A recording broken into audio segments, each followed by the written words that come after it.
Good evening, everyone. The clock on the wall says it's 6 p.m., so it's time for our very first Planning Commission meeting, City of Beavercreek, for 2021. Hopefully it'll be a better year than 2020. We only have two items on the agenda today, so we'll start with a roll call. Mr. Ayers? Here. Mr. Height is absent. Mr. Loftus? Here. Mr. Meyer? Here. Mr. Self? Here, and we will excuse our vacant Mr. Loftus today. No, Mr. Height. I'm sorry. Sorry, Nick. I'm invisible today, it's fine. Oh, that's okay. Shall we excuse Mr. Height? I have a motion, second, and we'll do that by general consensus. Thank you. Agenda. Are we good on the agenda, or do you have something to add? Good. We're good. Okay. Motion to accept agenda as published. Mr. Chair, Gentlemen? I move to approve the agenda as written. A second. And I have a second. Thank you, and we'll do that by general consensus. Thank you very much. Minutes from the December meeting. Everybody good with those? No additions, corrections, changes, complaints? I need yet a third motion. Mr. Chair, I'll motion to approve the minutes from the December meeting. Thank you. Mr. Chair, second. And a second, and we'll do that by general consensus. And just so you folks will know, we are not wearing masks up here because it really muffles what we try to say, and it's hard enough to hear us anyway. So we are being very careful, but we will eschew the masks for this evening.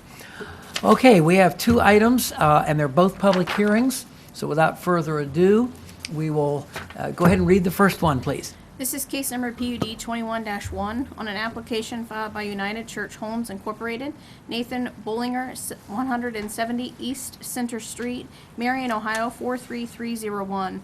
The application requests approval to rezone 36.085 acres from A1 agricultural and RPUD 427 R2 residential planned unit development to an RPUD residential planned unit development. The properties are located at 3218 Indian Ripple Road, further described as Book 6, page 7 and 8, parcels 33, 8, and 3 on the Greene County Property Tax Atlas. Thank you. And before we go any further, since this is a public hearing, that means that we will, our usual procedure is to have a presentation by the applicant, then we'll have a staff report. Following that, anyone who wishes to speak in favor of, against, or simply ask questions from the audience, you'll have your 3 minutes to do that. Once everyone has had a chance to speak who wishes to, we'll close the public hearing. We will talk amongst ourselves, debate this, and vote on it. So without further ado, do we have a representative here with a presentation? Step right up. Hello, good evening. My name is Russ Carver. I am with M&A Architects. I am the director of, design director with M&A, and I am going to be the architect of record for this project with Trinity Homes. United Church Homes. The project here at Beavercreek for Trinity Health, they are a retirement campus. They have 81 units in their existing, they have a building, existing brick building there that's a multi-story building. And it consists of skilled nursing, post-acute rehab for geriatrics, and also assisted living. On the campus, they have, I believe 34 cottages, so they offer a independent living product for a more active senior. And what they want to do is really very simple. They just want to continue the mission of the product that they serve and the demographic that they serve, and they want to do more independent living. So what they are planning to do is this time, instead of cottages, is look at a 3-story building, a multi-story building, so they can serve more a greater population. That would be an R2 use group, and it would be obviously age restricted, and it's senior housing. Of course, that's who they serve. It would have a commercial kitchen and dining room, and all the necessary staff spaces and support and socialization spaces within inside of it. The building is planned to have some covered garages. Not all. We haven't quite figured out the amount, but maybe somewhere in the 20 to 25% of the required parking may be covered garages. There would be expected that some of the residents would still want to drive and still have a car and be able to have that cognitive ability to drive. So of course they can do so. There will also be some integration. The design will be looking for ways to begin to integrate some of the existing, to create green space and outdoor space and amenity space that would then maybe tie back into some of those cottage spaces, so that way it can really begin to form a little bit of a town center concept. And I say town center lightly, just really looking for ways to enhance communication and socialization with the independent living folks. So it's a really pretty simple project. The request then obviously is just that there's some outdated zoning, I think from the early 70s, that is there. And then I think they approached the commission before they purchased the land to the west, and I think there's 2 different zoning parcels there. And so they're just requesting simply to have all 3 of those combined, and I think they're prepared to combine the lots in just to one simplified zoning. I read through all the conditions with Nate Bollinger and the client this morning, and they don't have any objections to those conditions. So with that, I can stick around and answer any questions anyone may have. Thank you very much. You're welcome. Staff report.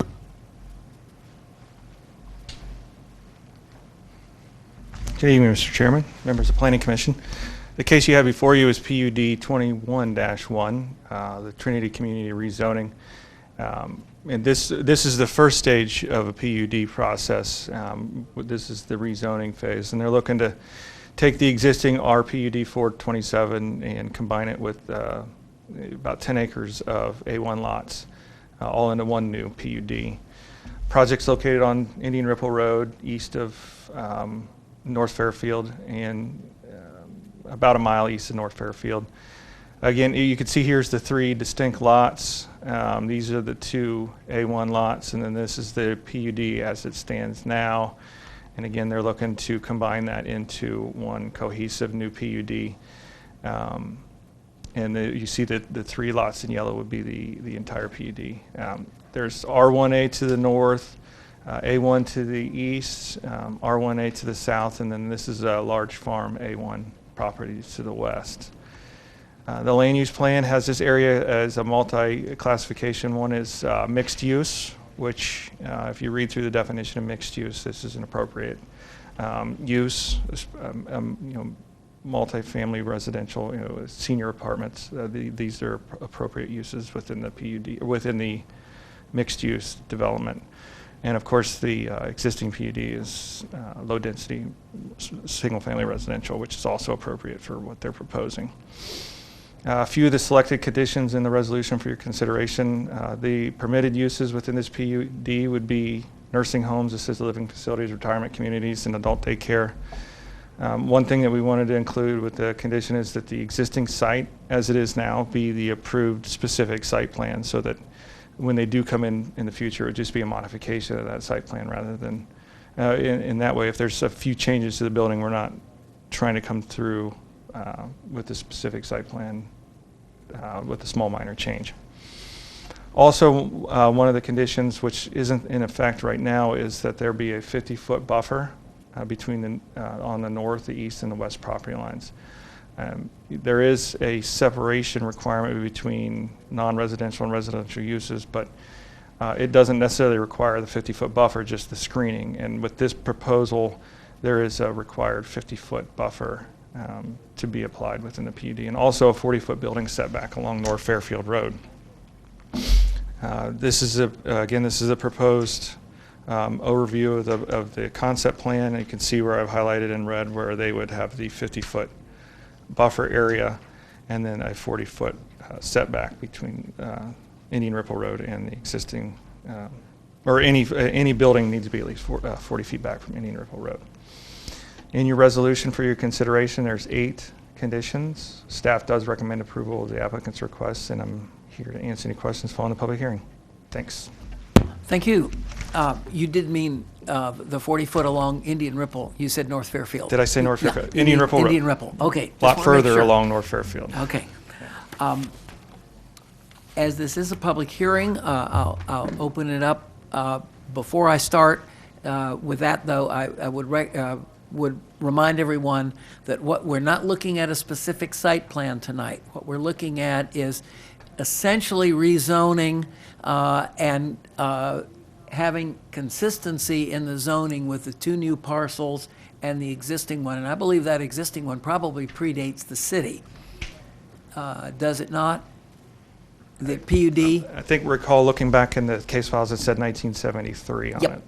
Yep, that predates the city by 7 years. The number didn't look familiar because our PUDs generally have a year and then a dash and a number. Right. So that's got to be an old one. So we're basically cleaning things up. That's correct, yeah. Okay. And again, like, as you said, this is just the first stage, so we haven't looked at any landscaping or building design or parking or anything like that. That would come in as, if this rezoning is successful, then that would be the second step to the PUD So process. the rezoning, we are actually doing a rezoning to an RPUD. Correct, Okay. yes. Okay, good. I just want to make that clear to the folks in the audience. If you have questions about what are they going to build there, where are they going to put it, that comes next. What we're doing now is basically rezoning. So I will open the public hearing. Is there anyone here who wishes to speak in favor, against, or simply ask questions? Don't be shy. If you're watching on TV, our audience is like 4 people, so we can think it's probably not really controversial. Did we get any written input? No written input. Last chance to speak? Okay, I'll close the public hearing. I'm going to start to my left today. Mr. Chair, I have no questions. Okay. No questions at all, okay. Is mine, seriously, I'm invisible today, aren't I? No, you shook your head no. No, Jonathan did. I'm sorry. I have a couple questions, Mr. I have am one question, so Mr. sorry. Chair. I am so sorry. You're fine. Is Tarleton, is that ever going to be, is there a plan by the city to want that to not be stubbed out or to be completed or attached to something at a certain point? Okay, we're talking, It's Go.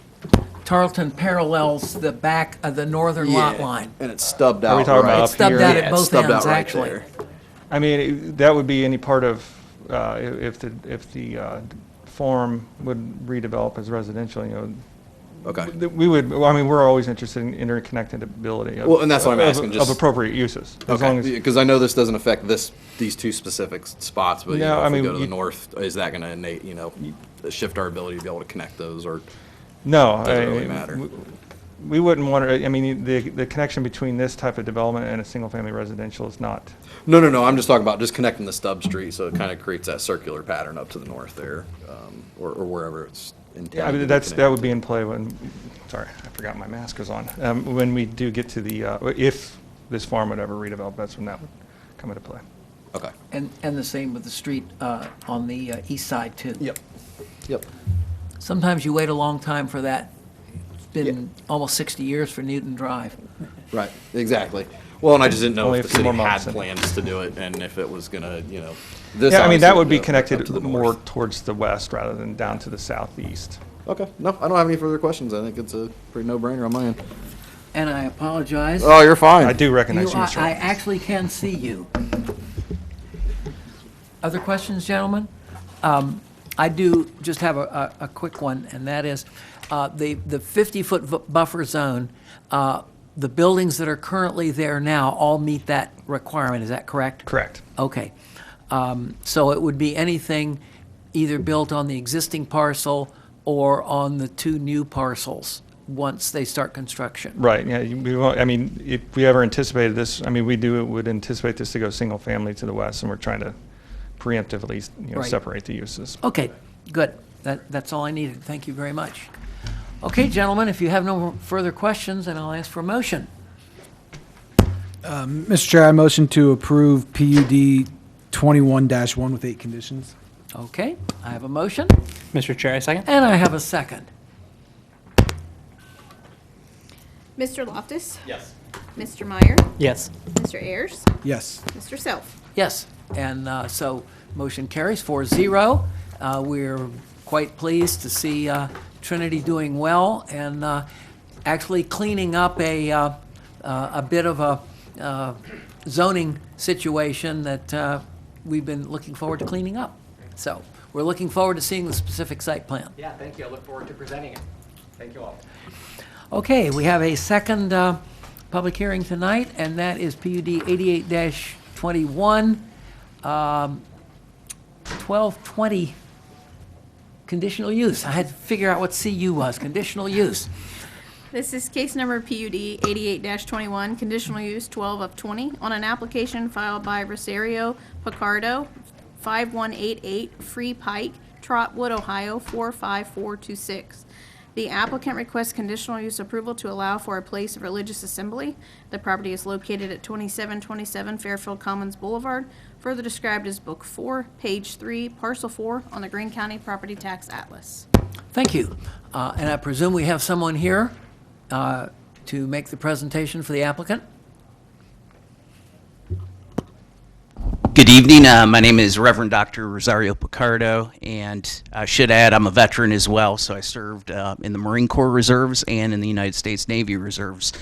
Here tonight with our architect, David Helmers, and the general manager of the Fairfield Commons Mall as well, and she's going to just introduce herself, and if there's any questions, she'd be happy to answer it. But I'm one of the pastors at Mosiac. We're a 3-year-old church, and we are affiliated with Christ United Methodist Church in Kettering, Ohio. And as one of the founding pastors, we've had a history of starting and in Beavercreek and participated with Parks and Rec and have done a lot of different outreaches and community involvement per se, and so we're seeking this conditional uses. We've been looking for space, and we've been displaced because of the pandemic, and we've been trying to keep everybody safe and have services distanced. When the opportunity for this came available, we wanted to be able to redeem a space that was once in the Elder Bierman Commons Boulevard, or Elder Bierman's Commons space, and now is not used anymore. So here tonight is David Helmers, our architect, and he can just hash out a little bit more of what we're going to be doing.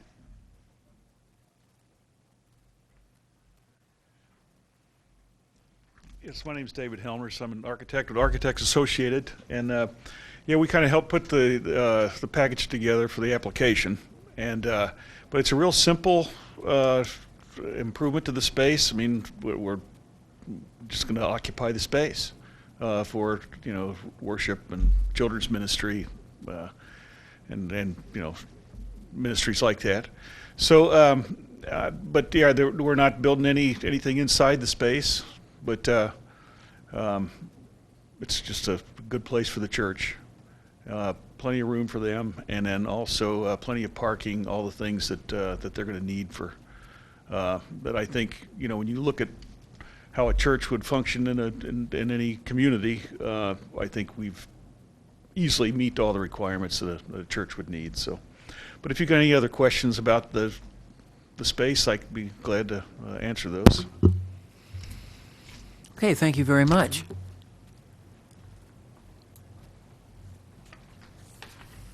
Good evening. My name is Leanne Roboski. I'm the general manager of Fairfield Commons.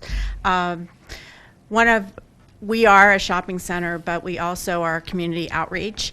And we partnered with Mosaic over the summer and did drive-in church services in our parking lot. Obviously, when the weather changed, we wanted to still continue that relationship. And so we put together a lease for them to use the space. And the setups with the chairs really gives them social distancing. So we are in agreement for them to use this space, and we do have a lease for them. A short-term, lease is what we're looking at, and so we still are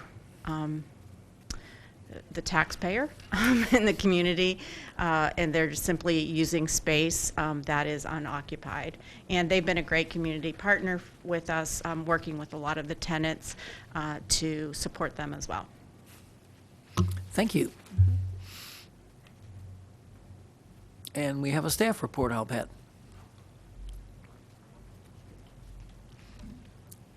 Good evening, Mr. Chairman, members of Planning Commission. Before you is an application requesting approval of a conditional use to allow the applicant to occupy approximately 75,000 square feet of the former Elder Bierman department store within the mall at Fairfield Commons. So the Elder Beerman was vacated in 2018, and since that time it has remained vacant with the exception of Halloween stores once a year that do occupy the space. So the entire store is actually 150,000 square feet. So what the applicant is proposing is to occupy just the top floor of that for 75,000 square feet of that space. As the applicant stated in their letter, they will have church services on Sundays from 9 a.m. to noon, and then they will also have office hours Mondays through Fridays from 9 a.m. to 2 p.m.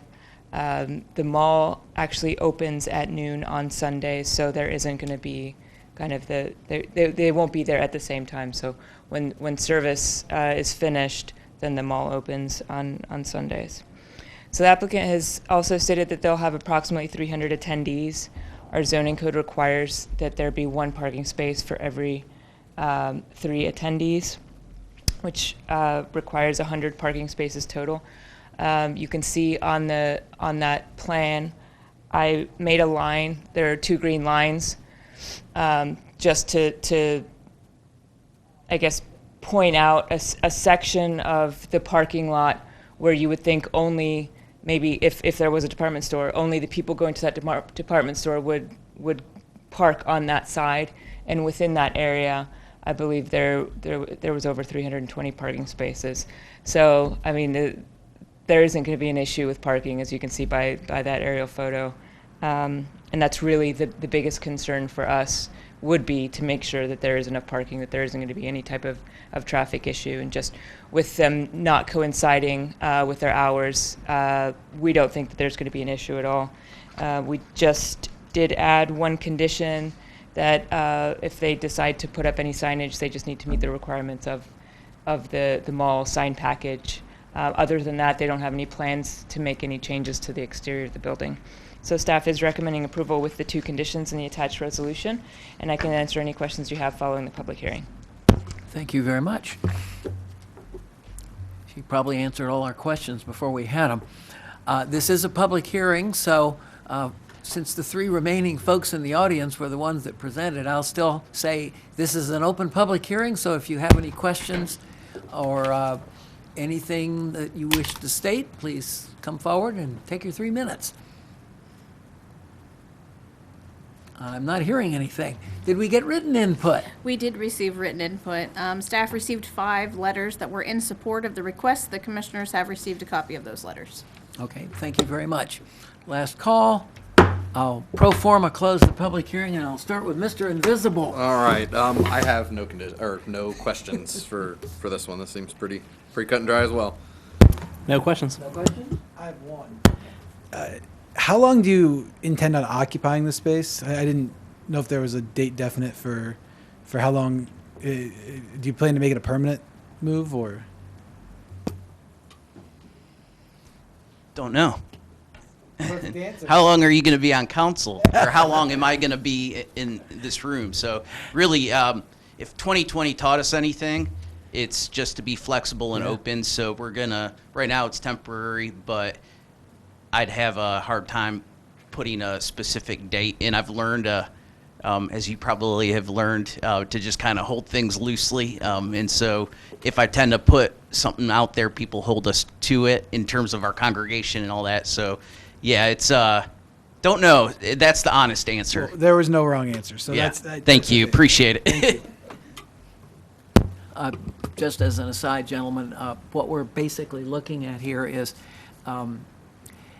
a place of religious assembly is not normally done in a commercial PUD. So basically, we're simply giving a church permission, in this case, a church permission to locate in a commercial building. So if this were anything other than a church, it wouldn't even be before us, because what goes on inside the mall is not really in our purview. It's only the exterior and the signs, or in a conditional use, and that's what we're doing tonight. So, further questions, gentlemen? We all good? Then I'll ask for a motion. Mr. Chair, I move to approve PUD 88-21, conditional use 1220, with the attached one condition. Okay, Mr. Al, second. I've got a motion and a second, so let's read the roll. Mr. Meyer, Yes. Mr. Ayers, Yes. Mr. Loftus. Yes. Mr. Self. Yes, motion carries 4-0, and as a member of a Methodist church, I'm tickled to death that y'all are coming out to Beavercreek and helping them all by occupying some space. That's a good deal for everybody. Further business for the good of the order, gentlemen? Staff, we good? Okay, and I will take a motion to adjourn. Mr. Chair, I move to adjourn the Thank you. January meeting of the Beavercreek Planning Commission. Have a second, and we are at 6:25. Good job, gentlemen. What's that?